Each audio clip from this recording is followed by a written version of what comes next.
Have you read Napoleon Hill's book, Think and Grow Rich? Did you get it at its very core? Did you listen to the previous episode where I shared the first 6 success principles? Would you like to know the last 6? Stay tuned and find out. Being an entrepreneur sounds like, yes, another new client. I did it.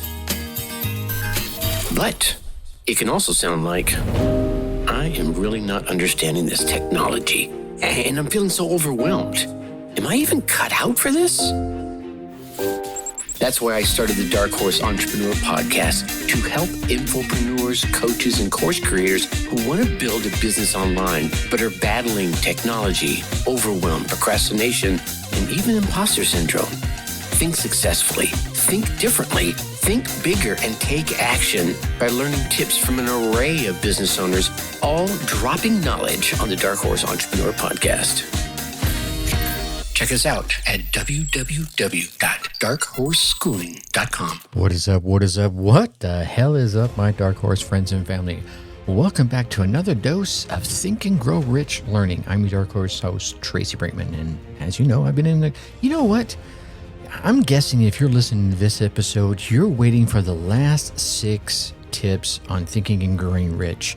My little interpretation of Napoleon Hill's famous book. And you probably already know who I am. And if you don't, if this is the first episode you're listening to, I highly suggest you go back one episode to episode 361, where I give you the first 6 tips on this. And this episode is the continuation. So I'm going to cut short the little long-winded beginning of the podcast to continue on with the next 6 tips. But what I will do is I want to give you a quick synopsis of the first 6, all right?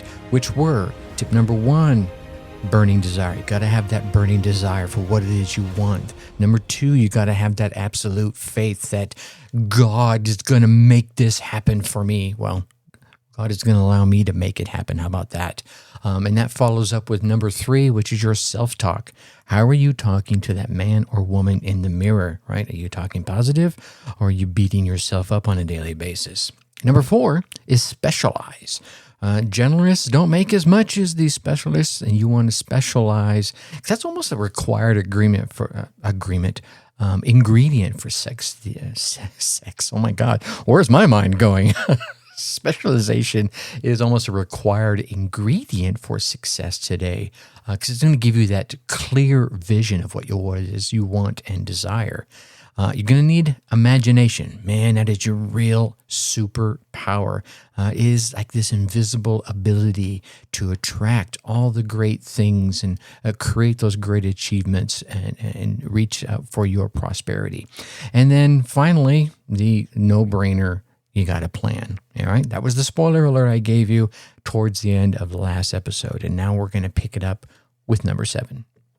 And this, my friends, is where I think, 85, 90% of the people fail. Number 7 is take massive action. Here's the thing. Once you've used that imagination, that amazing tool that's between your ears to see what it is that you want to do, and you've taken the time to plan out how you're going to do it, then you damn well better get out there and start taking action on a massive scale. And I'm not talking about, well, I reached out to my audience and asked what they wanted and they didn't tell me. Well, get up off your butt and go talk to some people, right? Because, again, that's what I was saying. This is where many people fail, and it's understandably so, right? Massive action sounds like this full frontal assault made by the army. Right? Not so. Massive action for you might simply be setting aside an hour per day, every single day, to work on your goal. See, if you can't sustain your action, you're going to fail. That's all there is to it. I mean, we can use the example, and we've seen so many of them, and no offense if you're one of them, but think about some of those large, obese, out-of-breath people who almost every single year begin the new year thinking that they're going to exercise vigorously for an hour a day. They're doomed to fail, right? because the action they've chosen is not sustainable. And here's what I mean by this. I'm not trying to insult anybody if you happen to be one of those larger folks, right? What I'm talking about is for someone who hasn't exercised in many, many years, 10, 5, 10, 15, 20 years, massive action this week might simply be stepping out the front door every day at 8 a.m. and walking around the block. The following week, it might be walking 2 blocks. The next month, maybe they're doing a mile. For them, that is massive, sustainable action. There will be times when very little action is necessary. You see yourself getting a raise. You know it's going to happen. Your contributions to the company, everyone knows about them. The next week, the boss calls you into the office to say to you, you've got a raise. Celebration time, ladies and gentlemen. Let's go. Yeah.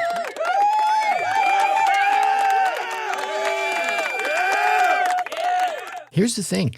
These type of things happen all the time. Our directs, our thoughts, like I mentioned before in a previous episode, our thoughts direct our world. But here's the thing. In many cases, massive, sustained action is going to be necessary. So think of yourself taking action like a marathon, right? Rather than those short bursts of activity, right? Plan on investing a certain amount of effort every single day towards reaching your goal. I open up the show like this. There's no shortcut to success except for taking those little steps towards your goal every single day. Whatever massive action is for you, that's what you have to drive yourself towards. Much like the big person stepping out to lose that weight. Maybe today, just walking to the mailbox is massive action. Tomorrow, it's walking around the block. A month from now, maybe you're up to a half mile. Whatever massive action is for you that you can sustain, that's what you need to do. And that leads right into the next tip, right? 8 is be persistent. And persistency means working when you don't feel like it. Oh my God, Tracy, the whole purpose of this is to get away from working when I don't feel like it, right? When you'd rather be doing something else. I'd rather be over here fishing or watching football. Yeah. Or when just had a bad day. When the last thing you really want to do is anything having to do with work. You just want to veg out in front of the television, and yet you still need to work on your goal, right? That's when you're being persistent. If you get up off that veg out mode and continue to push yourself forward, then you're being persistent and you're being consistent. Look, here's the thing. Challenges are going to happen, right? Enthusiasm is going to wane. And it's going to happen before you ever get off the track. You have to get yourself back on track. If you expect from the very start that not every day is going to bring you a boatload of motivation, then you'll be ready for those days when you kind of sort of don't want to bother with things, right? But you get up and you push yourself forward and you do the work anyway. I'm willing to make a bet with you. Not a dollar bet because I can't exchange dollars with you right now, but I would suspect with a high certainty that a lack of consistency and a lack of persistency is what has caused a majority of the regrets in your life. I know it hasn't mine. Now, there's been a few regrets I've made from poor decisions. I get that, right? I made a decision to put stuff up my nose way back when, right? And that was something I regret in my life. However, the majority of my big regrets, my heartfelt, oh my God, regrets, come from a lack of consistency and a lack of persistency. All right? How about you? Same? I feel you nodding your head. And what if you just kept going? Huh? What if you had acted on your idea? What if you had shared that brilliant thought? What if you had built a plan and taken that first step and that second step and that third step? What if you had actually gone after your damn dream? Yeah. Ladies and gentlemen, you only get one shot at life. Maybe you get more, depending on your beliefs. You get one shot at this life. And then maybe we better get our butts up off the chair, off the couch, off the duvet, whatever it is, off the bed, and get moving and make the most of it, right? Take a step every day to get where you're going, right? Those little steps towards your goal every single day. Take a step today, take a step tomorrow, and the next day and the next day. Do not quit. Do not give up. Do not take a break longer than 2 days, even if you're sick. Right? Don't tell me, oh, Tracy, I had COVID. I had the flu. I had this. Okay, I get it. Take a couple of days. All right, get yourself back together. And then start doing something, anything, right? Everyone has challenges, but only those people who work to be consistent and persistent in their efforts are going to overcome their challenges and finally succeed. All right. I'm sorry if I sound like some motivational mouthpiece, right? Or somebody berating you, but you know everything I said is true. You know, you feel it in your heart. The question I'm going to leave you with is, are you living it? All right. I'm going to get my soapbox right there. Let's go with number 9. Number 9 is you need to rebound from failure. And I don't know, I'm not a big fan of using the phrase failure. Failing doesn't make you a failure. I think quitting does, right? Every time something goes wrong, ask yourself, what's good about this? You've heard me say, if you listen to multiple episodes here, it's not failure, it's feedback. You got new data, right? I'm a data geek, right? Keep asking yourself, what is good about this until you find the answer. Since I began this practice of, feedback versus failure, I have found something good or even great in nearly every bad circumstance that has happened to me. I even took the time to go back and look back into the abyss of some of my super dark times to find the good in them. If I think about my days on the drug-ridden streets of Southern California, the brilliant thing that came out of that is my first daughter. First off, let's just be honest there. She was my lifesaver. But the other thing I learned back then was how to read people, how to engage people, right? When you're on the streets, right, hustling, and sometimes your life is on the line, you better learn how to read someone fast. I'm just saying, right? So while, hey, it's a great skill I can use to this day, I don't like how I learned it. I'm not proud of how I learned it, but it's something good that came out of a dark time, okay?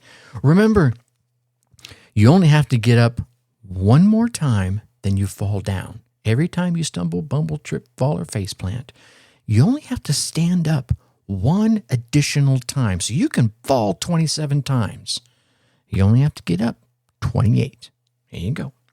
And yet so many people out there are going to quit at their very first setback. You know it. You've seen them.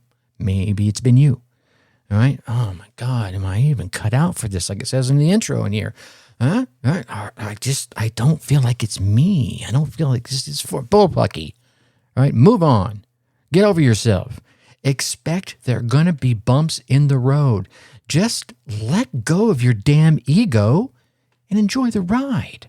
Right? Stop thinking about, oh my God, people are going to think I'm stupid. Okay, let them think that. There are going to be people out there that are going to think you're amazing as well. Your ability to rebound from a perceived failure can bring out your best, because every single stumble, bumble, fall in place, faceplant comes with an equivalent or greater success if you simply stand back up that one more time and keep moving forward. All right, we got 3 more to go here. Number 10, I really love this one. Number 10, collaborate. Collaboration, my friends, is like music. More like magic, right? Think about how powerful it can be to utilize the skills and the knowledge of other people to reach your goals. If we think about some of the great people out there, remember I mentioned Russell Brunson in the previous episode of the podcast and how he was able to build so many varied types of businesses. The great steel magnate, Andrew Carnegie, self-admittedly himself said that he didn't know much about the steel business, his own business. But here's the thing, he didn't need to. He went out and found some of the best and the brightest minds in that industry, and he brought them on board. Carnegie not only wasn't afraid to hire people that were more knowledgeable and smarter than himself, he actually went out and bragged about it.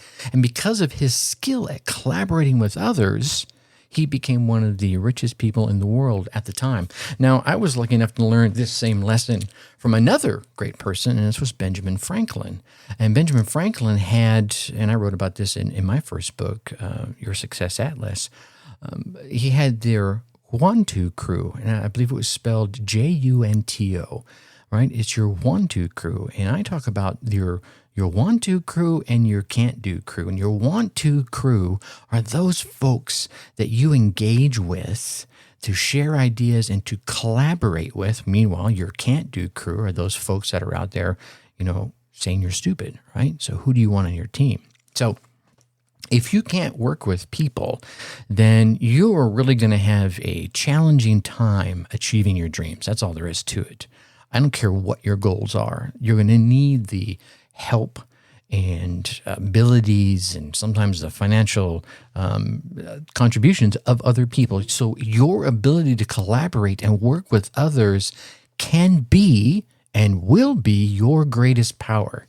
One that brings all of your dreams to fruition if you engage it right. If you want to make a list of everything that you need to do in order to achieve your dreams, you're going to find that there's quite a lot of different skills that you're going to need. So you can spend several months, even years, mastering each and every one of those skills. Right? And then in a few months or years, you might be ready to proceed forward and start reaching for your goal. Of course, by then, some of what you've learned is going to be a bit outdated, right? And you'll need to go back and learn some more. Or you can try tapping your want-to crew. You can simply find the people who are already masters at what it is you need and allow them to help you, right? You need to learn to be a great salesman, or you hire an amazing salesman, right? You could do both, actually, right? You can go out there and learn to improve your sales skills and bring on someone who's a master salesman at the same time, or saleswoman. Now, all of this does mean you will be compensating other people. But imagine you're building a business. Your goal is to grow it into this 6 and 7 income figure, amazing tool that helps people within 6 months. Yeah? If you have to take the time to learn to build the perfect website, or to write perfect sales copy, or to write blog posts, or to be a pro at social media, and you're going to spend time creating a great product, then you're going to spend time recruiting affiliates. Yeah. You're going to be looking at months and months of trial and error while learning from your many mistakes. It could take a year or two before you even get your business up and off the ground, let alone profitable, if that even happens. But if you pay professionals to help you, then you could probably launch your business in a month or two. You could you'll stand on their shoulders, right? You'll stand a much greater chance of hitting your goal of 6 or 7 figures in 6 months. And you'll have saved yourself immeasurable amounts of frustration and hitting your head against the wall and going, I don't know how to do this, not to mention time. So if, let's say, going alone means earning 6 figures 3 years from now, and collaborating means earning 6 figures 6 months from now, that's, that's a minimum of $250,000 lost by doing everything all by yourself. But I can hear some of you now, right? Some of you are going, I don't need the help. And if you truly don't, really, if you don't, you know how to build a website, you know how to write great sales copy, you're a great salesperson, man, that's awesome. Go for it. But if that's your ego talking, then I just want you to ask your ego to walk on over there to the side, sit down on the bench while you recruit your all-star lineup to help you win the game. I'm not a sports guy, and why I just launched into this sports metaphor, I'll never know. But I think you get the point. Amateurs think that outsourcing and collaboration costs money. The professionals know it's the fastest and the easiest and the smartest way to earn money to get where you're going in life. All right, we'll get off that hobby horse. Man, we're 20 minutes in already, and I got 2 more to go here. Number 11, calculated risks.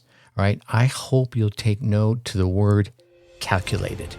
If you want to change anything in life, there is going to be a risk that you're going to need to assume, however slight it might be or however large it might be. And sometimes that risk feels far too great. Not because of the consequences could be dire, but because as humans, we tend to naturally be risk averse. Now, I've met plenty of entrepreneurs that are not risk averse, but overall, I think we tend to be risk averse. So let's get something out of the way here. If you want to make major sweeping changes in your life, then you've got to be ready to look like a damn fool. I'm just going to say it like it is. Anytime someone takes on a new task, they're probably going to look a little silly, a little gangly, a little awkward. Imagine the baby deer being born for the first time when it comes flopping out of the mom, and it's got to stand up right away, right? The wolves are at the door, right? Does it worry about what it looks like when it's all wobbly and its legs are going all over the place? No, it makes mistakes until it learns to walk. You're going to make dumb mistakes. Everything about those mistakes might scream, amateur, amateur, amateur. So what? It's part of the process. When you learn to walk, I guarantee you're going to be terrible at it. When you learned to walk, I guarantee you were terrible at it. Actually, in my youngest daughter, when she first learned to walk, before she got up into the crawling mode, she would roll everywhere. She would roll, right? Just roll over and over and over again. And when she would roll, because of the rolling, she was doing like this arc. She wasn't rolling in a straight line. She was rolling in this arc. She would roll a little bit, and then she'd look around and get her bearings, shift her body a few degrees, and then roll some more and it was like this half arc, shift, half arc, shift. Rather than getting up on all fours, she just learned differently. It was a little humorous. It was a little funny to watch, but she learned her way. It was unique to her. And I didn't scream amateur, and I didn't think she was terrible at it, and I didn't think there was anything wrong with it. It was just different. You're learning to walk in your business, as a metaphor, you're going to look terrible at it. You're going to fall down sometimes. You're going to cling to the furniture. You're going to roll in an arc. You're going to stop and look and get directions, right? You might even try to stand upright and be all wobbly and feel like this little drunk person, right, having trouble walking in a straight direction. Sometimes you're just going to be so damn tired of falling and failing and getting feedback, as Tracy says, you're going to go right back to crawling or maybe rolling, because at least you know how to do that. Now imagine all that happened to you when you were a kid. And you were trying to learn to walk, and you're like, no, screw this. I'm just going to keep crawling all the time. Here you are, 36 years old, still crawling. Yeah, that's not an option, right? That's why you got up one more time, and then you fell down again, and you got up again, and you fell down again, until you got up that one more time, then you fell down. And this is the attitude you need to take with all your new ventures, all your new tasks that are part of your goals. You might be somewhat clueless today, but you'll learn as you go, and you'll learn and get better, and you'll learn and get even better, and you'll learn until finally it's like walking and breathing and chewing gum and thinking all at the same time. Feeling embarrassed and foolish is risk number one. Let's own that. I'm going out in a new direction. I'm striking off on my own, or whatever it may be. Yeah. Feeling embarrassed and foolish, that's going to be risk number one. You're going to take it. You signed up for it. And it's simply the ego worried about what other people think. Who cares what other people think?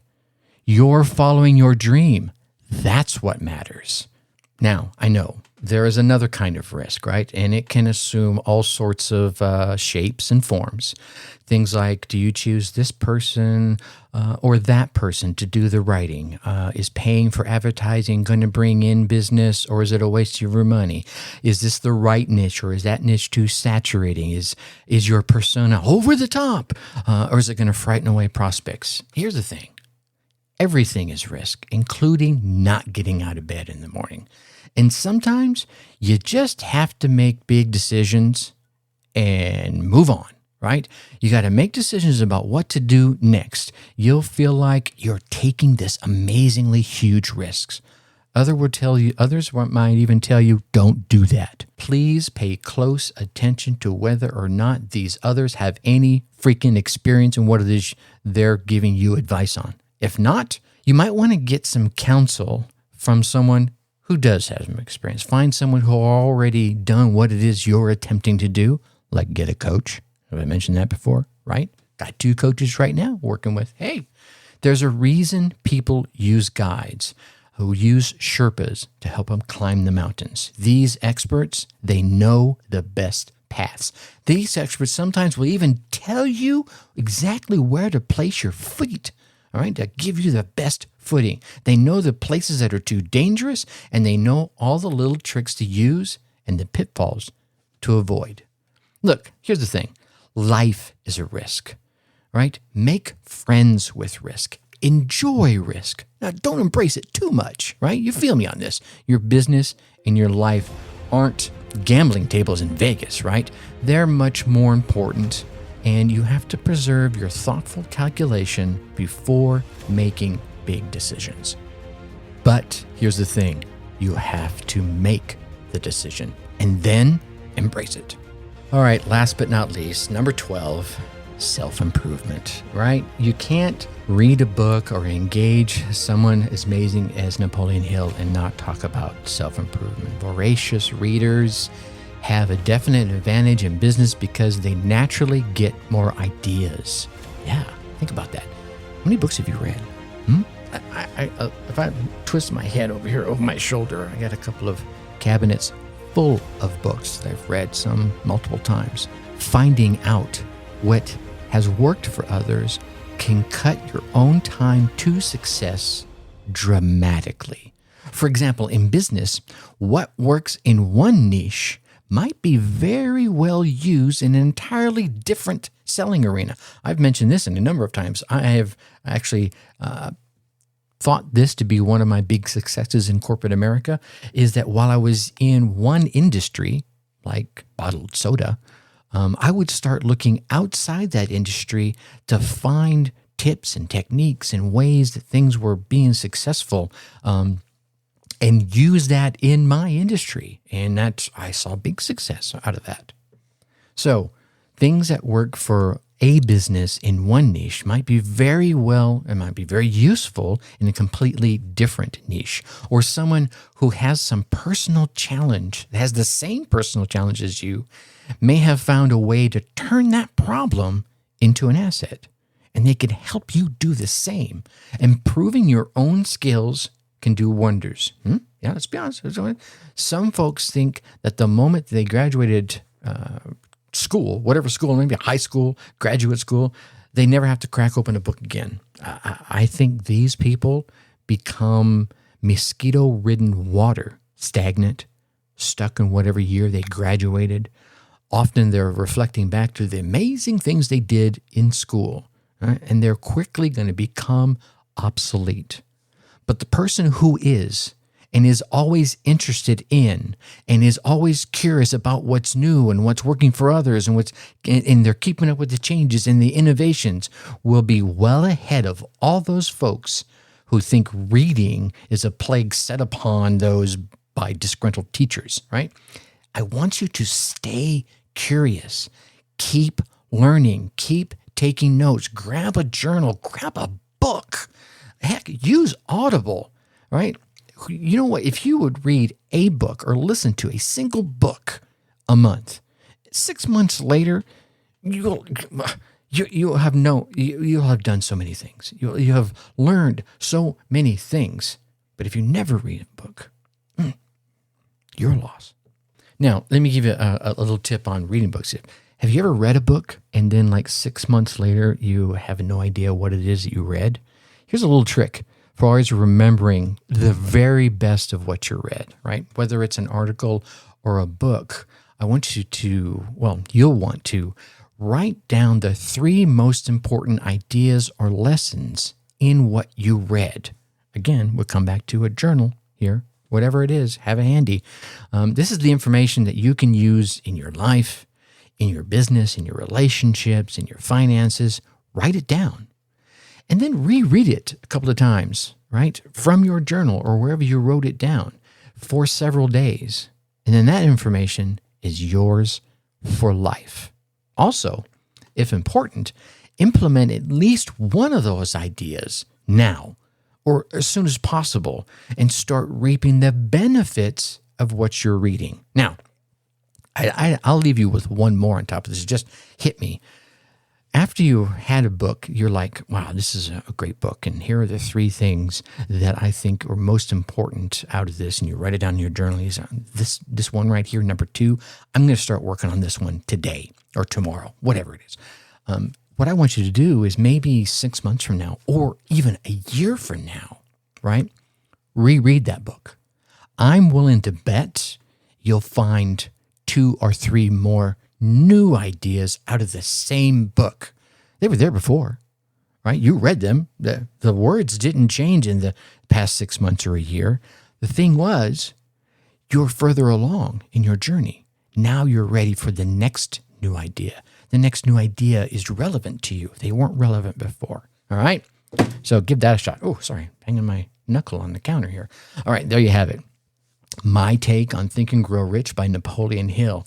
While the book itself is a bit dated, the concepts, they still work as well today as they did years ago and as they did when I was a kid and as they did when Mr. Hill originally wrote them.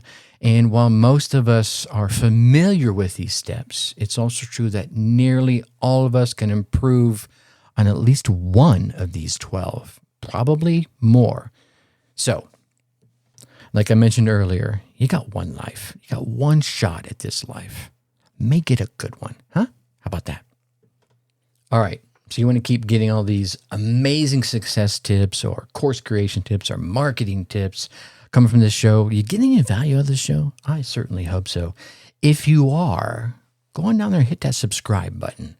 And not just for me, right? Here's the thing. It is those subscribes, ratings, and reviews that are your way of telling the podcast platforms that you're getting some value from this podcast or any podcast you may be listening to, right? It's your way of sharing your opinion. It's your vote, you might say, right? So if you are getting some value, please go on down there, hit that subscribe button, leave us a 5-star rating, put some kind words in the reviews, ask a question. I love questions. Make a suggestion even. I read every single one of these reviews myself and have done podcast episodes as a result of some of the information has been shared in the reviews. And here's what happens on the other side of things. When you say, hey, Mr. Podcast Platform, I like this show. Here's a rating, here's a subscribe, here's a review. They give us a little bump up in the rankings so that we can reach more driven entrepreneurs just like yourself. So please take a moment, show the love, and help spread the word. All right, you get out there, you run your race, you get your results, and then let me hear about them. Tracy at darkhorseschooling.com. Tell me what tip or idea you came away with, how you put it into action, and what results you gained from it. Who knows? Might even bring you on the show and let you talk about your business. Until next time, think successfully and take action. Thank you for listening to the Dark Horse Entrepreneur Podcast. Thanks for tuning in. Check us out at www.darkhorseschooling.com. All right. My name is Tracy Brinkman.